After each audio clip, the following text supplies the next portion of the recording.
아멘. 인도의 시인 타고르 여러분 많이 들어보셨을 겁니다. 그의 시 가운데 시간을 잃어본 것이 아니다라는 시가 있습니다. 내용은 이렇습니다. 수없이 거듭하여 나는 잃어버린 날들을 슬퍼했습니다. 그러나 결코 시간을 잃은 것이 아닙니다. 나의 주인이시여 내 생의 순간순간 모두 임의 손으로 잡으셨습니다. 물론 타고르의 이 시적 표현이 하나님을 가리킨다라고 볼 수는 없습니다. 그는 힌두교인이기 때문에. 그러나 저는 영적인 해석 차원에서 이 표현이 너무 제 마음에 와닿습니다. 임의 손으로 잡으셨습니다. 나의 생의 순간순간 모두 그분이 손으로 붙잡으셨습니다 라고 말씀하고 있죠. 하나님께서 그렇게 하시고 계시지 않을까요? 하나님께서 우리의 모든 순간순간을, 우리의 찰나까지도 그분 손에 이렇게 꽉 붙잡고 계심을 여러분 믿으시기 바랍니다. 그분은 주권자이시기 때문에 그렇습니다. 그 시의 끝부분에 또 이런 표현이 나옵니다. 나는 피곤하여 쓸쓸히 침대에 누워 모든 것이 끝났다고 생각했지만 아침에 깨어보니 정원은 꽃들의 기적으로 가득하였습니다. 얼마나 아름다운 표현입니까? 아침에 깨어보니 쓸쓸히 침대에 누워 모든 것이 끝났다 생각했던 지난밤과 전혀 다른 세계가 기적같이 이루어져 있는 아침을 맞이한 거죠. 오늘 우리의 삶의 모습 또한 이렇습니다. 우리가 잠들어 있을 때에도 주님은 여전히 그분의 일을 쉬지 않고 하고 계신다는 거죠. 저는 이 사실을 확실히 믿습니다. 하나님은 우리가 멈춰 있을 때에도 그분은 한순간도 쉬지 않고, 그래서 시편의 표현대로 하면 졸지도 아니하시고 주무시지도 아니하시고, 우리는 졸기도 하고 자기도 하잖아요. 근데 그분은 그런 것도 없어요. 얼마나 바쁘신 분이에요. 여러분, 우리 삶 속에 그분의 일하심을 믿으시기 바랍니다. 그래서 생각나는 것은 그 유명한 아르키메데스가 주전 3세기에 그 한 공중 목욕탕에서 놀라운 진리를 발견하고 그가 거리를 뛰쳐나와서 기뻐하면서 소리친 게 뭡니까? 오늘 설교 제목이죠. 유레카. 무슨 뜻입니까? 쉽게 말하면 찾았다는 거죠. 내가 찾았다. 내가 드디어 알았다 말이죠. 이 진리를, 바로 이것을 내가 알았다. 오늘 우리가 무언가를 이렇게 잃어버렸던 것을 찾았을 때의 그 기쁨, 좀 적용적인 차원에서 제가 오늘 설교 제목을 유레카라고 했는데, 오늘 우리가 그 성경의 묵상의 포인트로 잡고자 하는 것이 유레카입니다. 찾았다는 거예요. 그러면 역으로 말하면 뭘 잃었다는 거죠? 그 잃어버린 것을 우리는 유레카해야 된다는 거, 찾아야 된다는 거예요. 발견해야 된다는 거죠. 우리가 쉽게 잃어버리는 세 가지가 오늘 성경에 소개되고 있습니다. 그것을 통해서 우리 모두에게 그 유레카, 그 찾음, 발견의 기쁨이 함께하기를 주의 이름으로 축복합니다. 첫 번째는 잃어버린 소유입니다. 자, 오늘 본문 1절 말씀에 보니까 내 형제의 소나 양이 길 잃은 것을 보거든. 자, 형제가 어떤 일을 당하고 있습니까? 자신의 소유에 해당되는 이 짐승을 잃어버렸다는 거죠. 형제가 잃어버린 겁니다.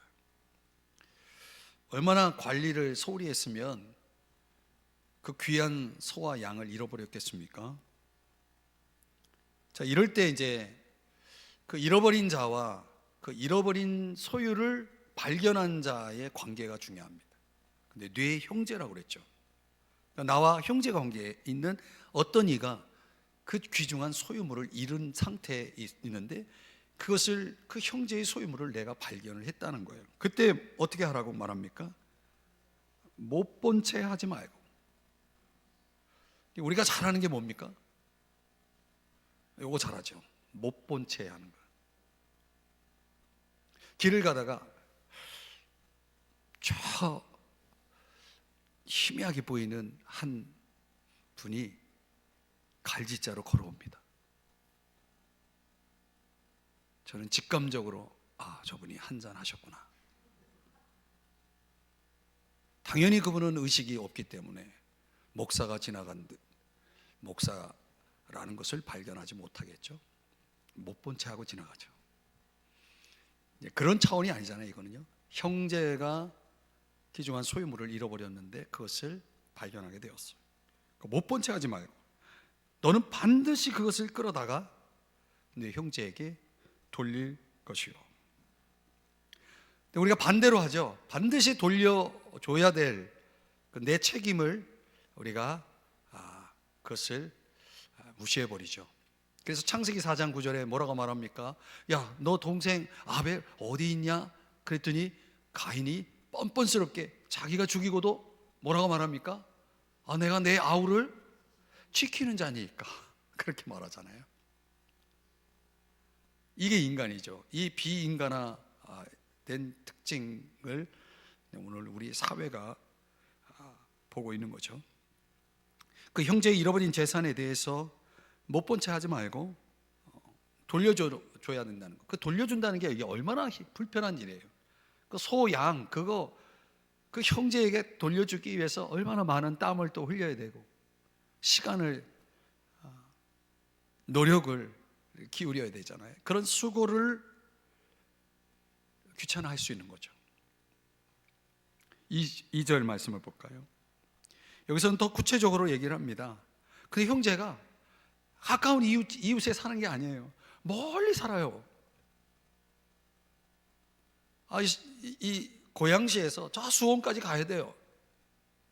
소, 양 끌고 어떻게 거기까지 갑니까? 뭐 택배로 보낼 수도 있는 것도 아니고. 그러면 그를 멀거나, 또 어떤 경우에는 형제긴 형제인 것 같은데 심증은 있는데 물증이 없어요. 그 형제가 누군지, 어떤 형제, 그 잃어버린 자에 대한 그 실체를 내가 모를 때에 뭐라고 말합니까? 내 형제가 찾기까지 내게 두었다가 그 집으로 끌고 가서 두었다가 그에게 돌려주라는 거예요. 이건 더 끔찍한 수고죠. 찾을 때까지 돌보는 수고를 플러스 시킨 겁니다. 근데 돌려주는 것도 수고스러운데 찾을 때까지 보관하고 돌보는 수고를 플러스 시킵니다. 짐이 한층 더 해졌죠. 3절 여기 이 단어가 나옵니다. 낙이라도 그리하고. 이 가치가 좀 떨어졌어요. 소, 양, 낙이에요. 의복이라도 그리하고. 이거 더 가치가 떨어졌죠. 그래도 그 가치가 얼마 되지 않는다 해도 못 본 채 하지 말고 4절에 보니까 뭐라고 말합니까? 반드시 도와라. 반드시 도와라. 어떤 재산상의 중요한 목록들 안에서 그 어떤 가치의 그 레벨에 상관없이 어떤 것이라도 못 본 채 하지 말고 반드시 도와라. 반드시 도와라. 근데 오늘 현대 사회는 정반대죠. 결코 돕지 않죠. 도왔다가 요즘은 선한 어떤 행위에 대해서 악의적으로 또 이용하는 사람들도 많죠. 불법이 성하니까 사람들의 사랑이 식어져요. 쓰러진 사람 돕다가 무슨 여러분들 요즘 그런 거 있죠. 어떤 성적 범죄자 취급을 해가지고 고발을 하고 이런 일이 벌어지니까 이거 누구를 돕는다는 것도 참 쉽지 않은 그런 시대에 우리가 살고 있는 거죠. 어떻거나 다른 사람의 고통과 손실에 대해서 나몰라라 하지 말라는 거죠. 절대로 냉담해서는 안 된다, 그냥 넘어가서는 안 된다라고 하는 이 말씀을 지금 하고 있는 것입니다. 잃어버린 소유에 대해서 반드시 찾게 만들어줘야 된다는 거예요. 잃어버린 것은 반드시 찾아줘야 된다는 거죠. 근데 우리 일상 속에서는 이런 일들이 참 쉽지 않다라는 생각이 듭니다. 도움을 줄 마음은 있어도 그 마음을 억제하는 경우가 많죠. 야, 좀 조절해, 누르죠.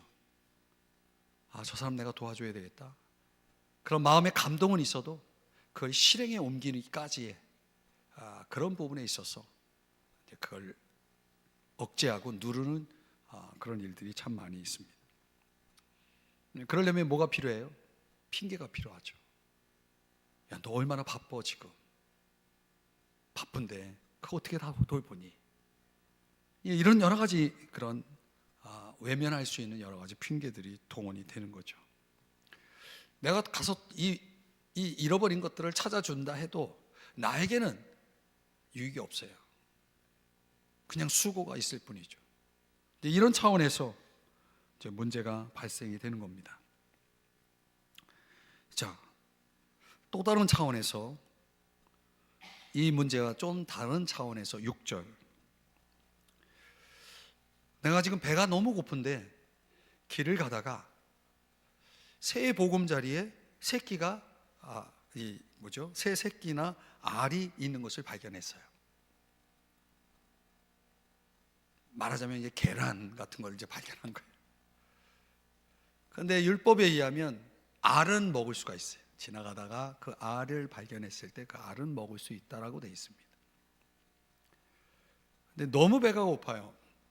알만 먹어가지고는 해결이 되지 않을 것 같아요. 그래서 어미새를 같이 먹어버리는 경우가 있을 때, 그때 6절에서 뭐라고 말하냐면 어미새와 새끼를 아울러 취하지 말고.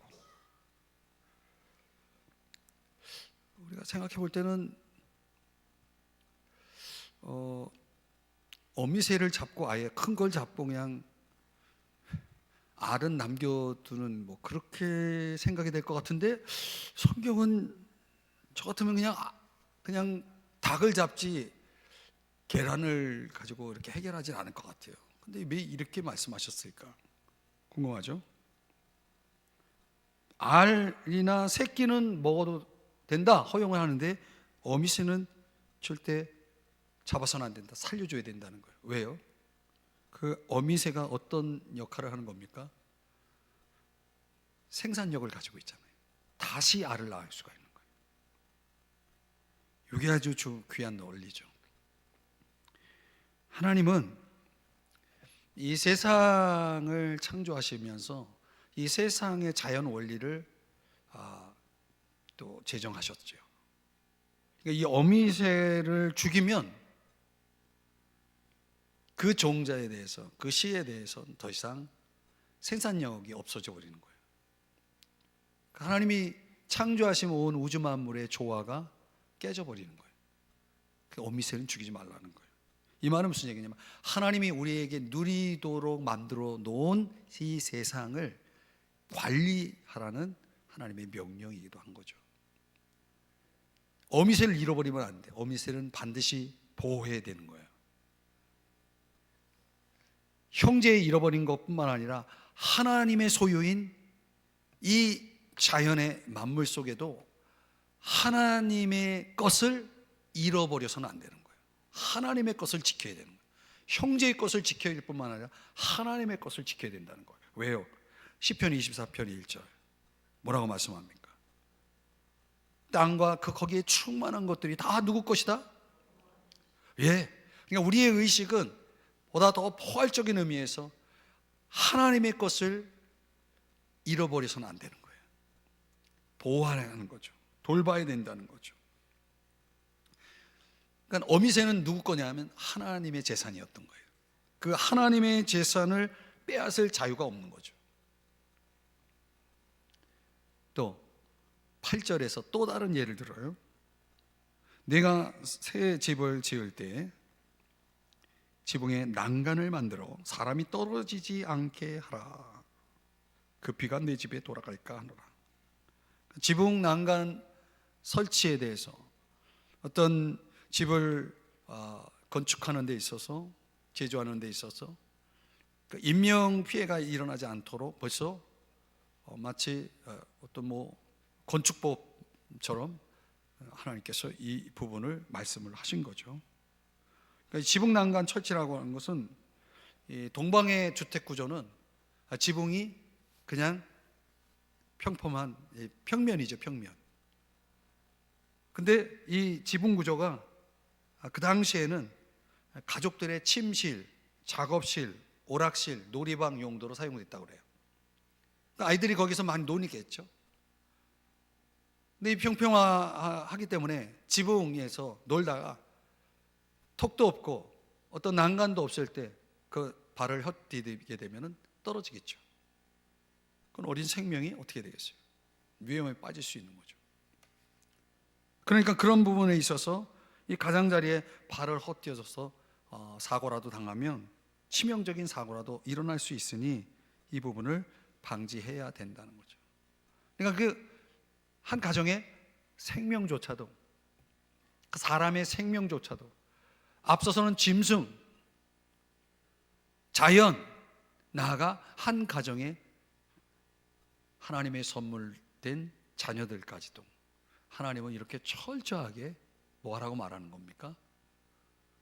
보호하고 돌보라는 거죠. 잃어버릴 수 없는 것들을, 가치, 잃어버려서는 안 될 가치들을, 소유들을 말씀해 주는 거예요. 우리 가정의 귀중한 자녀라는 소유를 우리가 잃어버려서는 안 된다는 거죠. 잃어버리지 않기 위해선 뭐가 필요하다? 난간이 필요했던 거죠. 하나님이 자연을 만들어 놓으시고 그 자연을 잃어버리지 않기 위해서 하나님은 어미새를 보호하게 하신 거죠. 형제가 가지고 있는 그 소유물을 형제가 잃었을 때 그에게 미칠 큰 피해들, 이런 것들을, 그 잃어버림을 되돌려줌으로 인해서 보호하라는 그런 내용들, 이 모든 것들은 결국은 하나님은 어떤 분이다 라는 것을 보여줍니까? 하나님은 이 소유에 대해서 굉장히 중요시 하신다는 것을 알 수가 있어요. 특별히 다른 사람의 것들을, 하나님을 포함해서 다른 사람의 것을 다루는 일에 있어서 우리가 불편해도 귀찮아도 정직하게 다루어야 될 것을 말씀하는 거죠. 오늘 우리가 그런 차원에서는 저와 여러분은 일종의 청직이라도 할 수 있겠습니다. 자녀를 잘 돌아봐야 될 청직이, 자연을 돌보는 청직이, 또 우리의 인간관계 속에서 서로 관계를 잘 돌봐야 될 청지기로서의 역할을 말씀하시는 거죠. 그래서 고린도전서 4장 2절에 다 같이 한번 자막의 내용만 읽어볼까요? 시작. 관리인에게 요구하는 것은 신실성입니다. 우리에게 뭘 요구하는 겁니까? 신실함을 요구하는 겁니다. 그러니까 우리가 잃어버리지 않기 위해서, 잃어버리지 말아야 될 것들을 우리가 그것을 잘 간직하기 위해서 우리에게 요구하시는 게 뭡니까? 신실함이죠. 귀찮아하지 말라는 거죠. 불편해하지 말라는 거죠. 그건 내가 마땅히 기꺼이 해야 되는 거예요. 하나님이 나에게 맡겨주셨다. 잃어버린 그 동물들이 내 앞에 딱 놓였을 때 그건 귀찮아해야 될 일이 아니라, 이건 하나님이 나에게 맡겼구나, 이걸 저 주인에게 돌려주라는 그런 책임을 나에게 부여하신 거구나, 이런 차원의 해석이 되는 거죠. 오늘 우리가 살아가면서 그런 신실함이 우리의 삶에 주어진 것들을 우리가 얼만큼 잘 청지기적으로 잘 관리하고 살아가느냐라고 하는 이 부분을 하나님이 굉장히 예민하게 보고 계시다는 것을 알 수가 있습니다. 아주 작고도 작은 어미새조차도 하나님은 신경 쓸 만큼 하나님이 얼마나 세심하게 우리에게 주어진 이 것들을 얼마나 귀하게 보시는지 하나님은 그런 부분을 우리에게 말씀해 주는 거죠.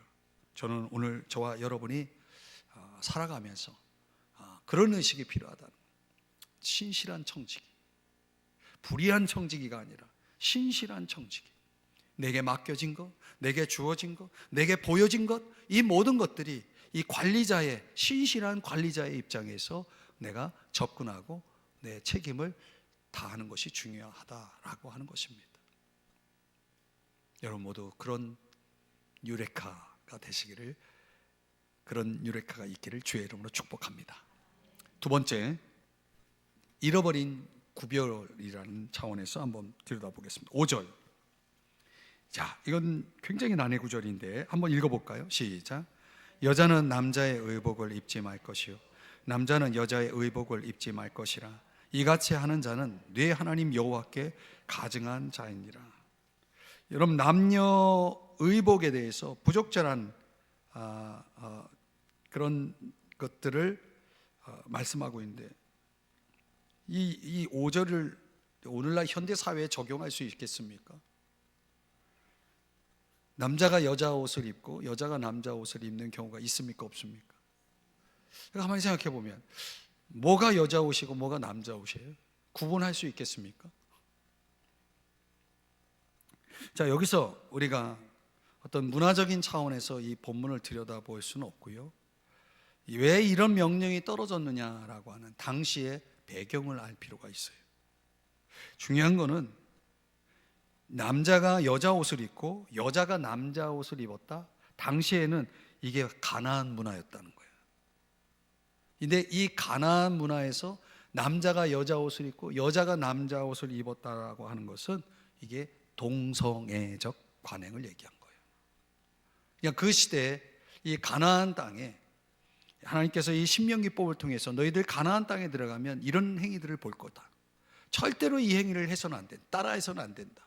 이 행위를 따라한다는 건 곧 뭘 얘기하는 거냐면 가나안의 타락한 동성애적 관행에 너희들이 순응하고 따라가는 것이다 라고 하는 차원에서 이걸 금지시켰다는 거죠. 그러니까 이 말씀 앞에는 성별에 대한 구분은 창조주 하나님께서 정한 경계선이에요. 남성과 여성이라고 하는 이 경계는 창조 질서의 일부인 거죠.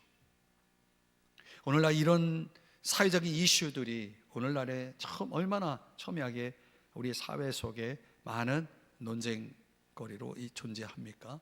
근데 기독교는 철저하게 동성애는 이거는 하나님이 금하신 죄다라고 하는 걸 분명하게 명확하게 하고 있거든요. 근데 혹 어떤 사람들은 이걸 문화적으로 자꾸 접근합니다. 어떤 유전자적인 차원에서 태어날 때부터 고유의 어떤 성은 남성이든 여성인데 어떤 성장 과정 속에서 아니면 유전자적인 어떤 차원에서 남자가 여자일 수 있고 여자가 남자일 수 있다는 거예요. 어떤 성을 선택할 수 있는 기회가 사람들에게 주어져야 된다라고 하는 어떤 인권적인 차원에서 접근하는 경우도 있고, 말도 안 되는 거예요. 그러면 우리 인간의 창조주가 하나님이 될 수가 없는 거죠. 결국 자기가 자기 성을 선택할 수 있다라고 하는 이 문제는 내가 하나님이라고 하는 것을 의미하는 거기 때문에 이건 절대 기독교는 이 부분에 대해서 양보할 수 없는 거예요. 그런 법이 사회적으로 국가적으로 많은 곳에서 지금 그 일들이 벌어지고 있어도 성경은 성경인 거예요. 오늘 이 5절의 말씀은 그런 맥락입니다. 또 하나는 고대 근동의 어떤 이교들은 다산 의식을 할 때 옷을 바꿔 입는, 남자가 여자 옷을 입고 여자가 남자 옷을 입는 그런 차원의 의식을 치렀다고 합니다. 그러니까 남자 여자 옷을 바꿔 입는다는 것은 내가 아기를 많이 낳고 싶어요. 그러면 그런 어떤 이교들의 어떤 의식에 이런 식으로 남자가 여자 옷을 입고 들어가고 여자가 남자 옷을 입고 들어가서 그 의식에 참여했다는 거예요. 아기를 원할 때는 이런 의식에 이교도들이 행했던 이런 식의 방식으로 참여를 하게 되는 겁니다. 이 얼마나 참 이건 비성경적입니까? 여자가 남자 옷을 입고 남자가 여자 옷을 입으면 아기를 많이 낳습니까? 그런 의식이 있었다는 거예요. 그러면 여러분, 이런 차원에서 이런 행동이 뭐와 같이 진행이 되냐면 마술과 함께 마술 의식과 함께 진행이 됐다는 거예요. 그러나 다시 우리가 성경의 이야기 속에서 보면 내가 너무 아기를 원해요. 근데 아기를 나 못 낳고 있어요. 그래서 눈물로 기도했던 한 여인이 있지 않습니까? 누굽니까? 잘 아시네. 한나. 그래서 그 한나가 사무엘상 1장 10절에 얼마나 아기가 갖고 싶으면 어떻게 기도합니까? 통곡하며 기도했다고 그랬죠. 저에게 아들을 주시면 하면서 그 아들을 서원하지 않습니까? 하나님 앞에 드리겠다. 그래서 그 유명한 아들 사무엘이 역사 속에 태어나지 않습니까? 하나님의 응답, 하나님의 역사죠. 그 아들을 원하면, 뭐 딸을 원하면 좋습니다. 누구를 원하든 자식을 원한다면 어떻게 하라는 거예요? 다산의식을 치르는 것이 아니라 기도하라는 거죠. 이 성경적인 방법이 분명히 있는데 이게 구별되는 거죠. 오늘 우리가 문화라는 이름으로 얼마든지 우리가 구별될 수 있음에도 불구하고 그 구별됨을 잃어버리는 사람들이 많아요. 문화적인 흡수, 이 흡수력이 오늘날 이 다원주의 사회 속에 살다 보니까 이게 어떤 성경적인 이해가 없고 하나님에 대한 어떤 올바른 관계 속에 있지 않은, 교회를 다니지만은 그런 어떤 말씀에 대한 이해나 분명한 어떤 교리적 신학적인 그런 학습이 훈련이 안 된 사람들은 그런 것들을 막 문화의 이름으로 컬처라고 하는 차원에서 자꾸 그런 것들을 그냥 무분별하게 막 행하는 거예요. 신명기 22장 9절 말씀해 보면 내 포도원에 두 종자를 섞어 뿌리지 말라. 오늘날에는 이것도 이 말씀 적용할 수가 없어요. 요즘은 얼마나 많은 개량 품들, 그런 종자들이 많습니까? 뭐 희한한 것들이 많이 나오잖아요. 과일도 그렇고 꽃도 그렇고, 그렇죠? 그런데 이 말씀 속에는 두 가지는 일이고 두 가지는 의복과 관련된 9절서부터 12절까지 내용을 보면 그렇습니다. 씨를 섞어가지고 뿌리지 말라는 거예요. 포도원에 그 뿌린 씨의 열매와 포도원의 소산을 다 빼앗길까 하노라, 이렇게 말씀을 하고 있습니다. 그러니까 다른 종류의 씨를 뿌리거나 서로 다른 종류의 씨를 뿌리거나 서로 다른 동물과 함께 바꾸는 일을 금지시킵니다. 11절에서는 서로 다른 재료로 만든 의복을 또 금지시킵니다. 양털과 배실로 섞어 짠 것 입어서는 안 된다라고 말합니다. 근데 왜 이런 명령을 오늘날 얘기하면 우리가 입고 있는 이 옷이라든가 우리가 품종 개량해가지고 농사를 짓고 여러 가지 과일을 생산하고 하는 이런 모든 과정들 보면은 이런 말씀은 적용하기 어렵잖아요. 근데 이 말씀은 당시에 어떤 차원에서 이런 명령이 주어졌느냐? 그거 역시 이교의식과 관련돼 있다는 거예요. 마술, 즉 관습이라고 하죠. 그래서 여기 11절에 섞어 짠 것, 이렇게 표현이 나오죠. 여러분이 펜이 있다 그러면 여기다 밑줄을 쫙 그어야 돼요. 근데 우리말 성경에는 전혀 구별이 안 돼 있지만 이 섞어 짠 것이라고 하는 요 단어만큼은 구약의 언어인 히브리어가 아니라 애굽 언어예요. 그러니까 애굽 사람들이 이렇게 한 거예요. 그러니까 애굽 사람들이 하는 관습을 따르지 말라는 거예요. 애굽의 몇몇 그 직물이 이 마술 행위와 관련되었다라고 학자들은 해석을 하고 있는 겁니다. 그러니까 결국 하나님께서 앞서 얘기했던 남자가 여자의 의복을 입고 여자가 남자의 의복을 입는 이런 행위들, 어떤 그 뒤에 깔려 있는 배경들, 목적들이, 이런 것들이 다 무분별한 그 당시의 가나안 문화를 또는 애굽의 문화를 따르려고 하는 그런 차원에서 벌어진 행위였다는 거죠. 그럼 하나님이 오늘 이 말씀 속에서 저와 여러분에게 강조하고 있는 핵심이 뭐겠습니까? 이 세상 문화와 구별되어 살아야 된다. 그 구별됨을 잃어버려서는 안 된다는 거예요.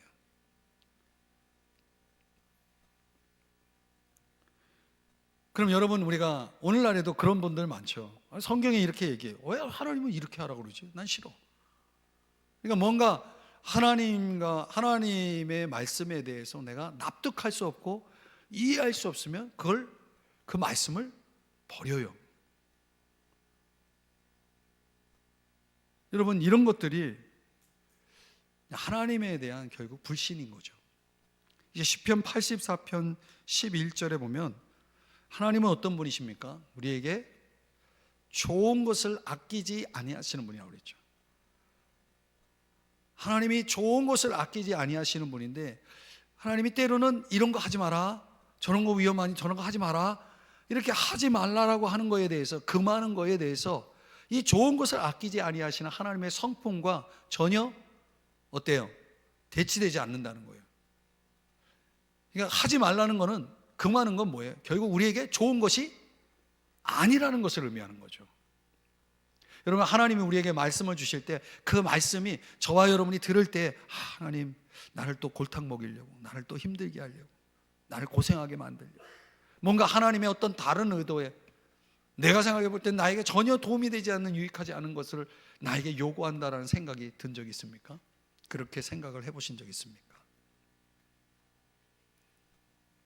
근데 우리가 하나님 말씀대로 살려면 그 말씀에 대한 그 제대로 된 올바른 해석과 적용이 따라와야 되고, 그리고 궁극적으로는 하나님에 대한, 하나님의 그 성품에 대한, 하나님의 속성에 대한 전적인 신뢰가 바탕이 되지 않으면 안 되는 거죠.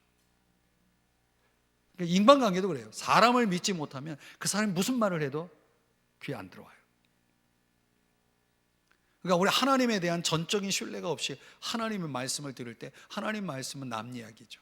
전혀 그 말씀을 내가 받아들일 수 없게 되어지는 거예요. 그러나 하나님은 우리가 어떤 문화적인 코드에 따라서 우리의 행동을 선택하고 살아가는 것이 아니라, 너희들의 옷에다가는 항상 옷술, 귀에다가 술을 달아라 해서 오늘 성경에 12절에 뭐라고 말씀합니까? 그렇게 말씀하는 거예요. 옷술을 달는 거예요. 민수기 15장 38절에 그렇게 나와요. 그 귀에 술에 더하라. 옷술을 다는 것, 청색끈을 다는 것입니다. 그렇게 하는 이유는 39절에 보니까, 이 술은 너희가 보고 여호와의 모든 계명을 기억하여 준행하고 너희를 방종하게 하는 자신의 마음과 눈의 욕심을 따라 음행하지 않게 하기 위함이라. 바로 이런 목적들을, 결국은 우리의 모든 행동 거지가 하나님 말씀의 기준하에서 이루어져야 된다는 것을 말씀하는 거죠. 그렇게 할 때의 40절, 하나님 앞에 어떻게 돼요? 거룩할 수가 있는 거죠. 구별될 수가 있는 거죠. 오늘날 우리 신앙인들이 하나님 말씀의 기준을 따라 살려고 하지 않고, 그 시대가 요구하는 어떤 가치나 문화에 따라서 선택하고 결정하는 경우가 너무 많은 거예요. 잃어버린 구별들이죠. 그걸 유rek해야 됩니다. 다시 찾아야 됩니다. 구별됨을 찾아야 되겠죠.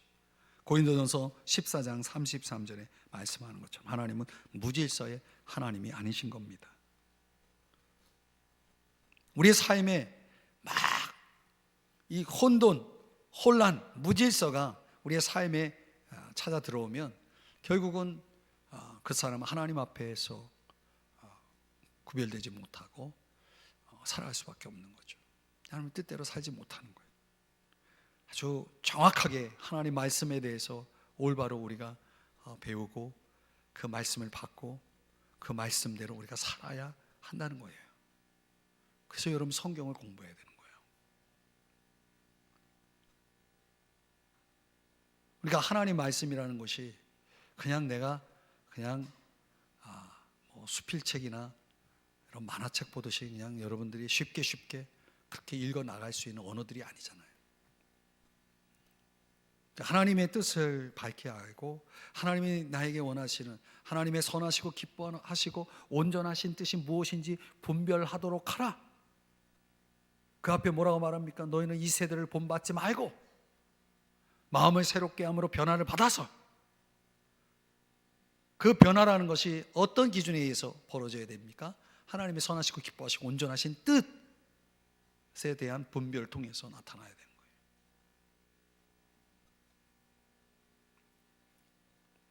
여러분, 거룩함을 회복하셔서 잃어버린 구별됨을 여러분이 발견하시고 찾으시기를 주의 이름 축복합니다.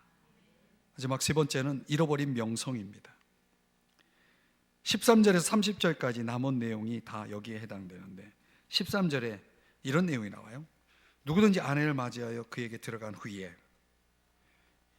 남자가 문제인가요? 그를 미워하여 14절 비방거리를 만들어 그에게 누명을 씌워. 참 못된 남자죠. 아내가 어느 날 감정적으로 미워졌어요. 자기의 미움을 은폐하는 차원에서 아내의 윤리적인 문제를 걸고 명예훼손하는 행동을 하는 거죠. 이 여인이 뭔가 정결하지 않다. 그래서 나중에 판정에 의해서 19절의 말씀에 보면은 누명 씌운 남편에게 이 명예훼손에 해당되면 벌금 은 100세겔을 내도록 합니다. 그리고 벌금을 아버지에게, 그 신부 아버지에게, 아내 아버지에게 주는 거예요. 가족의 명예를 훼손한 죄값을, 아주 상당한 벌금을 매김으로 인해서 이런 악행이 벌어지지 않도록. 근데 가정 안에서 이제 우리의 경건성을 시험하는 가장 중요하고도 가장 큰, 가장 심각한 시험 장소가 바로 가정이라고 그러죠. 그러니까 우리 주의 백성들이 배우자나 자녀를 대하는 태도 속에서 우리가 책임 있는 의식을 가지고 살지 않으면 이런 우리가 지켜야 될, 우리 믿는 주의 백성이라고 하는 차원의 어떤 명성을 잃어버릴 수 있게 되어지는 거예요. 여러분, 오늘날 뉴스나 이런 데서, 매스컴에서 뭐 아무개 목사, 아무개 장로, 뭐 아무개 권사 집사는 안 나오더라고요. 너무 많으니까. 하여튼 뭐 그런 것들이 나타나면 그 명성이 그 사람에 대한 명성이 아니라 기독교가 가지고 있는 고유의 명성들이 완전히 땅에 떨어지지 않습니까? 여러분, 너무나 흔한 목사들,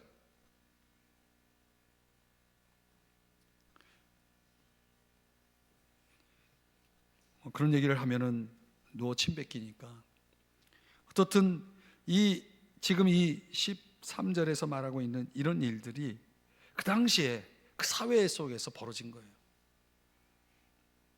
22절 말씀에 가보면 또 다른 케이스는 뭐냐면 어떤 남자가 유부녀와 동침한 것이 드러나거든.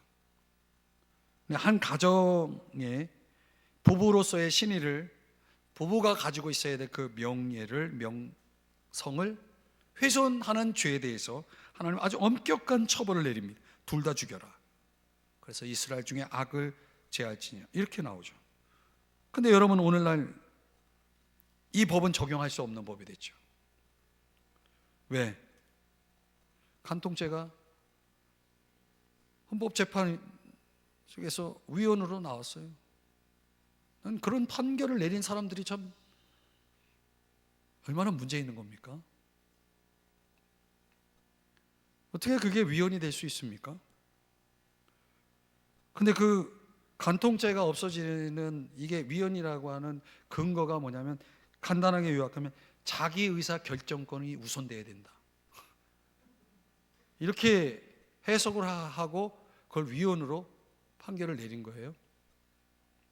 저는 이 판결을 내린 이 재판관들, 현재의 재판관들을 하나님 앞에 아주 혹독한 심판을 받을 거예요.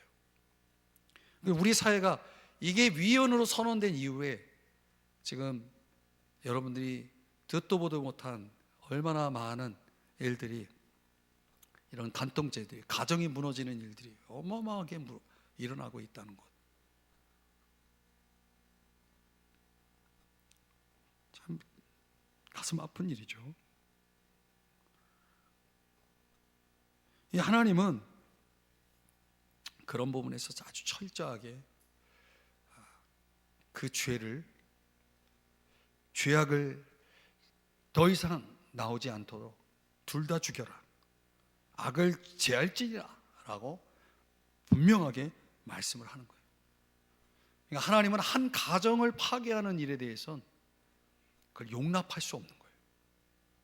그 가정의 파괴라는 것은 사실상 그 사회 공동체를 파괴하는 행위이기 때문에 뭐라고 말씀합니까? 그 가정에서 악을 제하라고 말하지 않고 이스라엘 중에 악을 제할지니라 그랬어요. 이스라엘 공동체 전체에 미치는 파급. 그러니까 한 법을 위헌으로 만든 이 하나의 가정의 사례를 가지고 위헌 선언을 한 판정을 내린 이거는 이 대한민국이라는 사회 전체가 가지고 있는 그 심각한 죄악의 어둠으로 몰아가는 결정이라는 것을 아셔야 되는 겁니다.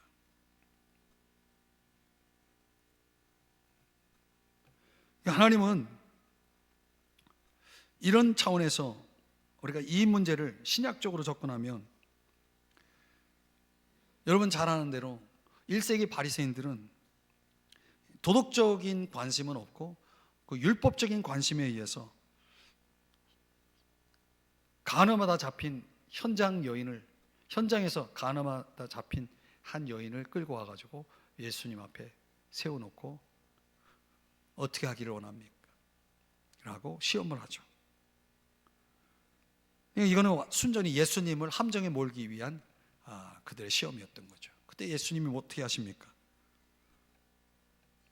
돌 던지는 걸 거부하죠. 원래 법에 의하면 신명기 22장의 이 법에 의하면 돌을 던져야 되는 거예요. 죽여야 되는 거예요.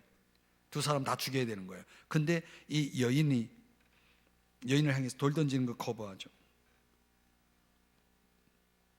그러면서 동시에 그 여인이 행한 간음의 죄를 결코 간과하지 않습니다. 오히려 더 적극적으로 나가서 다시는 죄를 범하지 말라라고 도덕적인 변화를 요구하십니다. 다시는 죄를 범하지 말라. 그러니까 예수님은 이 여인이 가지고 있는 고유의 명성을 찾아준 거예요. 다시는 죄를 범하지 않는 자리로 돌아갈 수 있는 기회를 열어준 거죠. 그리고 그 돌을 집어들고 던지려고 준비되어 있던 사람들에게 오히려 역으로 너희 중에 죄 없는 자가 이 여인에게 돌을 던지라 라고 말하죠. 이건 뭔 얘기합니까? 너희들 스스로의 명예를 너희들이 또 지키라는 거예요.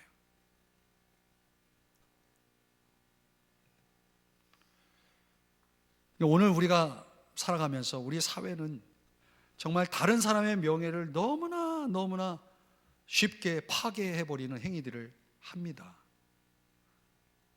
한 배우가 스스로 목숨을 끊지 않습니까? 그 어떤 도덕적인 문제를 걸고 그 악플러들이 그 배우를 너무나 괴롭혔죠. 오늘 우리가 예수님과 같은 이런 수준으로 정말 잃어버린 명성을 찾아주는 그런 행위, 반대로 말하면 다른 사람의 명예를 그냥 실추시키는, 정말 묵살하는, 그야말로 잃게 만드는 그런 일들을 너무나 쉽게 저지르는 이 현대 사회를 향해서 저는 예수님이 오셔야 된다고 생각하는 거예요. 요한복음 4장 28절에 보면 정말 남편을 5이나 둘 만큼 도덕적으로 완전히 무너져 있는, 도덕성을 잃어버린 한 여인을 예수님이 복음으로 바꾸시잖아요. 물동이를 버려두고 동네로 들어가서 내가 행한 것들을 와서 보라. 이 여인의 명성이 이 복음으로 인해서 완전히 달라지는 것들을 봅니다. 44장 39절의 말씀에 가보면 많은 사마리아인이 예수를 믿는지라. 42절에 가니까 그가 참으로 세상의 구주신 줄을 알미라 했더라. 그러니까 이 한 여인의 도덕적 회복과 그 잃어버린 명성을 찾아 그 여인이 물동이를 버려두고 동네로 달려갔을 때 그 마을 전체가 완전히 변화되어지는 그런 놀라운 일들이 나타났다는 거예요. 예수님이 이 땅에 오신 목적은 뭡니까? 죄로 인해서 무너진 우리의 명성들을, 잃어버린 명성들을 찾아주기 위해서 오신 거예요. 우리를 죄인을, 우리를 의인 만들어주기 위해서 오신 거 아닙니까? 오늘 그런 예수를 우리가 믿고 그런 복음을 갖고 있는 이들이 도덕적 삶의 회복을 위해서 돕고 섬기는 일보다는 이 세상이 가지고 있는 마치 마귀의 속성을 따르듯, 마귀가 어떤 일을 합니까? 참소하는 일, 고소하는 일, 정죄하는 일, 이런 일을 하잖아요. 그러니까 우리 사회가 그런 문화 속에 완전히 푹 빠져 있는 거예요. 그건 너무나 잘못된 거죠. 사람으로 하여금 새로운 인생을 출발하도록 돕는 이 복음적인 삶의 자세, 태도가 너무나 묵살되어 있는 모습. 우리의 문화적 코드가 너무나 정말 마귀적이고 세상적이고 그런 정욕적인 차원에서 이 시대가 지금 추락하고 있는 거죠. 자, 결론을 내립니다. 우리가 세 가지를 유레카 찾아야 됩니다. 발견해야 됩니다. 첫 번째는 뭡니까? 주님이 우리에게 주신 것들에 대한, 소유에 대한 회복입니다. 찾음입니다. 그걸 찾기 위해서 우리에게 필요한 건 뭐가 필요해요? 신실함이 필요한 거죠. 또 우리가 세상 문화 가치 속에서도 잃어버린 구별됨이 우리가 다시금 찾아야 될 거예요. 그냥 사람들이 간다고 그 멸망으로 가는 그 길을 많은 사람들이 간다고 해서 가는 그런 행위들을 우리가 해서는 안 되겠습니다. 절대 다수를 따르는 것이 아니라 절대 진리를 따라가는 사람이 되어야 되는 거죠. 거룩해야 됩니다. 무분별하게 세상과 섞이지 않도록 구별되어야 하는 거죠. 주님이 옷슬에 달린 그 말씀을 기억하고 그 말씀 앞에서 우리가 깨어 분별하면서 주님께 순종해야 되는 거죠. 도덕적인 순종, 이런 것들은 주의 백성다움의 명성을 우리가 지켜나가는 것뿐만 아니라 나의 명성이 중요하듯 내 아내, 내 자녀들의 명성이 중요하고 다른 사람의 명성도 중요한 거예요. 우리는 그런 인간이 가져야 될 하나님이 주신 그 명성을 우리는 복음으로 회복시켜야 되겠습니다. 우리의 선한 행위를 통해서 회복시켜야 되겠습니다. 그게 하나님이 저와 여러분에게 바라시는 거예요. 기도하겠습니다. 하나님 아버지, 오늘의 이 말씀을